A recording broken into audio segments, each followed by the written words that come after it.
Como eu falei, é melhor ir a um funeral do que ir a uma festa, porque um funeral, nós sabemos que é para lá que todos vamos. E uma festa é um lugar que é cheio de firulas. E neste momento eu acabei de chegar de um funeral. Acabei de chegar de um funeral de uma pessoa jovem, de uma mulher, de uma amiga, de uma conhecida, de mais de 25 anos, com 60 anos de idade. Ela fez 60 anos de idade há uma semana atrás.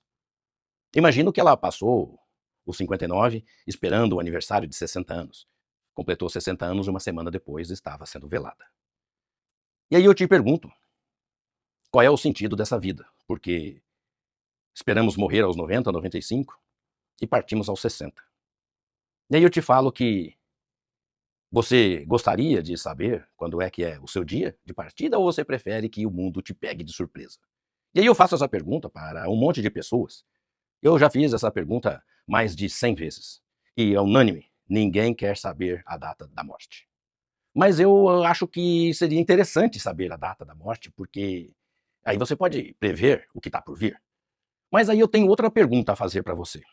Será que nós, por prudência ou por cuidados, conseguiríamos adiar a vinda da morte? Será que nós poderíamos, através de check-ups e diagnósticos médicos e de uma vida mais saudável, a gente consegue mudar essa data? E há aqueles que digam que sim e aqueles que digam que não. Então eu te pergunto novamente, qual é o significado da vida? Se nós temos nos poderes, nós podemos nas nossas mãos, nós temos a capacidade de tentar mudar esta data tão marcante que é o nosso último dia. Eu estava agora conversando com uma pessoa que esteve a última semana ao lado desta pessoa que partiu. E veja só, a rotina cheia de compromissos. Uma pessoa que também estava com um monte de coisas acontecendo, até porque jovem, com 60 anos e uma vida ativa.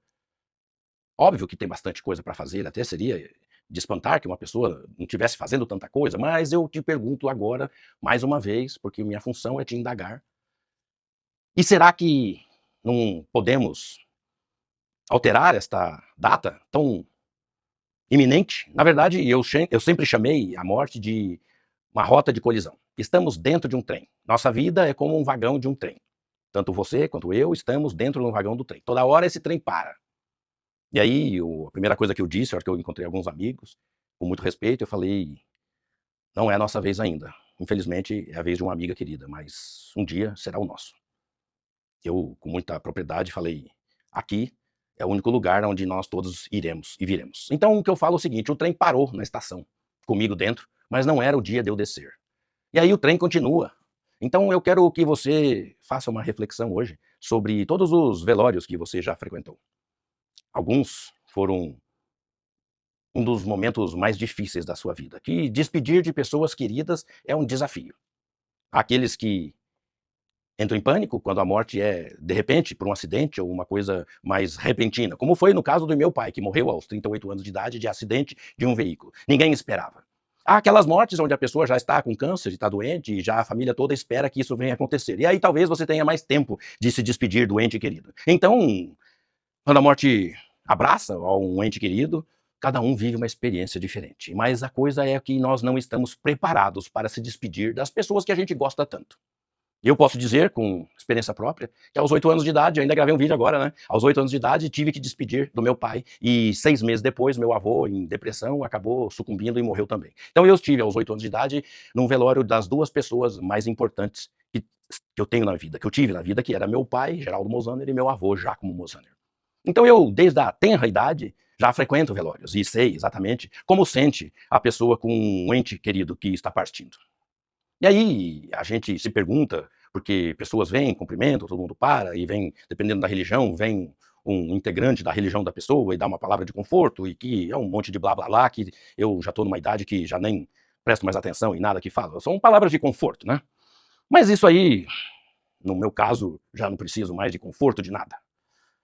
E aí eu te pergunto e quando chegar a sua hora? Mas na verdade, quando chegar a sua hora, você não vai ver nada, porque você estará lá sendo velado. E aí eu te pergunto o seguinte: mas ainda a sua hora não chegou. Na verdade, chegou a hora de outros. E aí, quando a gente vai ficando um pouco mais velho, a gente vai percebendo que a gente já foi em vários velórios. E o nosso ainda não chegou, não chegou, e não é ainda a nossa vez. Eu não posso deixar de refletir sobre esse momento. Eu não posso deixar de imaginar a vida de quem está partindo. E desta vez foi uma pessoa jovem, dessa vez foi uma pessoa com 60 anos de idade, recém-completados. E aí eu fico imaginando se você soubesse que fosse embora e fosse morrer em breve, o que você faria? E aí, essa pergunta sempre eu fiz, sempre eu fiz. Ora, eu fiquei tenso em fazer essa pergunta porque eu já vi a morte de perto. E aí eu costumo dizer o seguinte: nós precisamos pensar. O que você faria se você soubesse que tem 1 ano de vida? O que você faria? Eu quero que você reflita. Eu quero que você pare 1 minuto e preste atenção no que eu vou te perguntar agora. O que você faria se você tivesse 1 ano de vida? 1 ano é bastante tempo. Tem, 1 ano é muito tempo, né? Ou é pouco tempo? Vamos então encurtar um pouquinho. O que você faria se você soubesse que tem 6 meses de vida? Ih, já encurtou um pouco. O que dá para fazer em 6 meses de vida? Já ficou mais estreito, né? O que você faria se você tivesse, vamos encurtar um pouco mais, 3 meses de vida? Já está mais apertado, né? 3 meses de vida, dependendo da situação, você pode fazer coisas A, coisas B ou coisas C, né? Então, no caso aí, vamos estreitar um pouco mais a pergunta e o exercício que nós estamos fazendo agora. O que você faria se você tivesse 30 dias? 30 dias. 30 dias são 4 semanas e aí você precisa colocar a sua casa em ordem, né? Então, vamos lá. O que você está fazendo? Se tem algum investimento, vamos analisar. Você tem 30 dias para se preparar para descer do trem. E aí eu te falo o que você faria se você tivesse 1 semana de vida. E aí eu vou encurtando, encurtando, encurtando e falando o que você está esperando para se preparar para a partida. Porque o que eu mais vejo nos meus exercícios de o que você faria é que as pessoas não sabem o que falar, o que responder. Na verdade, metade das pessoas sente um tremendo incômodo de que eu faça essa pergunta. A outra metade fala uma bobagem qualquer. Na verdade, poucas pessoas estão prontas e preparadas para a partida. E mais, as pessoas não estão preparadas nem para a partida dos outros. Imagina para a própria partida. E aí as crenças de para onde vai depois que a morte chega é inúmera. Você escuta de tudo. Cada um acha que vai para um lugar. Há aqueles até que não acham que não vai para lugar nenhum. Então, se você acredita que vai para algum lugar, continue acreditando. Eu não vou entrar nesse mérito. A única coisa que eu quero falar para terminar o vídeo é a pergunta o que você faria se você tivesse pouco tempo? O que você faria? E aí eu te falo o seguinte, por que você acha que o tempo que te sobra é muito e você pode desperdiçar esse tempo? Porque quanto tempo para você é muito? Você pode dizer que ainda tem 40 anos de vida. Se você está beirando os 40, você pode achar que tem mais 40. Então, já que temos mais 40 anos, vamos desperdiçar esses 40 anos. Isso aí, a gente vai encurtando. Então, assim, quanto tempo você precisa achar que a tua vida vai demorar para acabar para você tomar uma atitude diferente? E aí eu comparo a vida como o oxigênio e até o dinheiro como o oxigênio. Quando tem bastante, a gente respira à vontade. E quando o oxigênio acaba, não sei se você já ficou em algum lugar com pouco oxigênio, você começa a ver que a sua respiração está ofegante. E aí você vê que o quanto é importante é o ar. Mas a gente não vê o ar, então a gente respira à vontade. E na vida da gente, os dias são como o ar em abundância, né? Quando a gente acha que os dias são abundantes, a gente gasta e desperdiça os dias, como se eles nunca fossem acabar.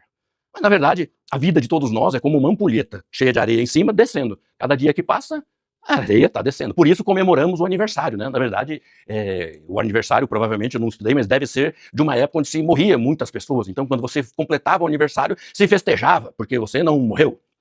Então as pessoas festejam aniversários, que é uma forma de glorificar mais 1 ano de vida. Isso aí acaba a festa de aniversário e a vida continua. Só quero encerrar o vídeo agora te convidando ou te estimulando a fazer algo que você talvez nunca fosse fazer. Mas o que é que você poderia fazer? Então imagina que você não tivesse nada a perder e você precisa colocar a casa em dia. Mas o quê? O que eu poderia fazer se eu soubesse que fosse morrer? Talvez ligar para uma pessoa, talvez se entender com alguma pessoa, talvez fazer aquela viagem dos seus sonhos, se aquilo que você está esperando fazer um dia que você realmente decida fazer hoje. Eu não posso deixar de lembrar quando eu comprei uma carteira de couro de jacaré, couro de crocodilo, eu gostei tanto da carteira que eu fiquei guardando a carteira. Eu não usava a carteira. E isso tem mais de 30 anos. Então eu gosto de couro de crocodilo. Couro de jacaré. Eu tenho cinto de jacaré, eu tenho carteira de jacaré, só falta comprar uma bota de jacaré. Então, na época, eu tinha uma carteira e eu nunca usava essa carteira, e essa carteira acabou sumindo e eu acabei nunca usando. Eu acredito que os nossos sonhos são parecidos com isso. Então, se você tem um sonho, aí eu quero chamar aquele vídeo antigo que eu gravei de vamos buscar o sonho da gaveta. Se você tem um sonho, se você tem um plano, se você tem um projeto, e está esperando que um dia aconteça, eu quero que você reúna todos os seus recursos e todas as suas energias e comece a colocar esse sonho pelo menos na banca. Eduardo, eu não tenho dinheiro para fazer os meus sonhos, eu quero fazer coisas que vai gastar muito dinheiro. Mas às vezes você tem sonhos que não usa tanto dinheiro. Na verdade, você tem um sonho de ou fazer um negócio, montar alguma coisa, escrever um livro, fazer um jardim, você tem um sonho de entrar em contato com pessoas, visitar um lugar. Às vezes, eu confesso para você que eu tinha um sonho de ir para a China. E agora meu sonho está realizado. E de certa forma, eu já poderia partir dessa vida, porque grandes sonhos eu já realizei. Eu tive um sonho de ir à Disney, eu tinha um sonho de ter um carro bom, eu tinha alguns sonhos de pequena expressão. Hoje, meu sonho é de deixar uma marca no mundo. Em inglês, fala de leave a dent in the world. E eu quero deixar um momento de expressão no mundo. Então, quando chegar o meu dia, eu quero que as pessoas peguem todo o conteúdo que eu gravei e possa condensar em algum lugar. Mas se eu não morrer rápido, eu vou condensar esses conteúdos num material, num fascículo, em algumas coisas, porque eu acredito que todos nós podemos colaborar. Todos nós podemos colaborar com a vida do semelhante. E a gente, quando vai ficando mais velho, a gente vai tendo muita bagagem para fazer um raciocínio da vida. E hoje foi um dia triste. Hoje foi um dia triste, porque essa pessoa que partiu, ela já era viúva. E a moça, filha, da idade da minha filha. Então ali eu pude observar a moça com a mesma idade da minha filha. Agora ela não tem mais pai nem mãe. Ela está órfã, ela está por si só. E provavelmente a moça está com 28 anos. E aí eu te pergunto o que a vida preparou para essa moça, que aos 28 anos perdeu o pai e perdeu a mãe. Ela perdeu o pai, acho que 2, 3 anos atrás, agora perdeu a mãe. E aí eu não posso deixar de pensar na minha filha, nas minhas coisas. Então eu falo, puxa vida, e se fosse eu? E se fosse eu? E se fosse você que estivesse partindo? Como ficariam os seus descendentes? Eu quero terminar o vídeo te estimulando a pensar numa única coisa. Se você partir, eu quero falar agora com você que tem filhos. Você que tenha filhos, observe e preste bastante atenção. Eu sou um filho órfão de um pai que morreu cedo. Eu sou um sobrevivente de um pai que morreu cedo. Observe a minha história e observe o seguinte. Se prepara. Se você tem um filho, ou uma filha, ou filhos, ou vários filhos, você não tem uma eternidade, não. Você não vai viver como a síndrome de Adelaide pro resto da vida, não. Prepare-se e prepare as crianças, prepare os jovens, converse, não tenha medo. Não tenha medo de fazer o papel ridículo. Chame e converse. Quebre o gelo. Aborde assuntos que você nunca teve coragem de abordar. Seja o pai ou a mãe que você nunca teve. Porque eu, por ter perdido o pai aos 8 anos, quando eu me tornei pai, eu tive que inventar um pai que eu nunca tive. Como que eu pude ser um pai se eu nunca tive um pai? Então eu inventei um pai. Então mesmo que você não teve orientação de seu pai e de sua mãe, seja você esse orientador, invente um pai, uma mãe imaginário e seja esse pai exemplo e deixa um legado. Eu quero só terminar então estimulando você que faça uma reflexão. Que essa vida é curta. E quando eu falo que a vida é curta, é porque a vida é curta mesmo. Então não fique desperdiçando o tempo. A gente se vê no próximo vídeo. Até mais. Tchau, tchau.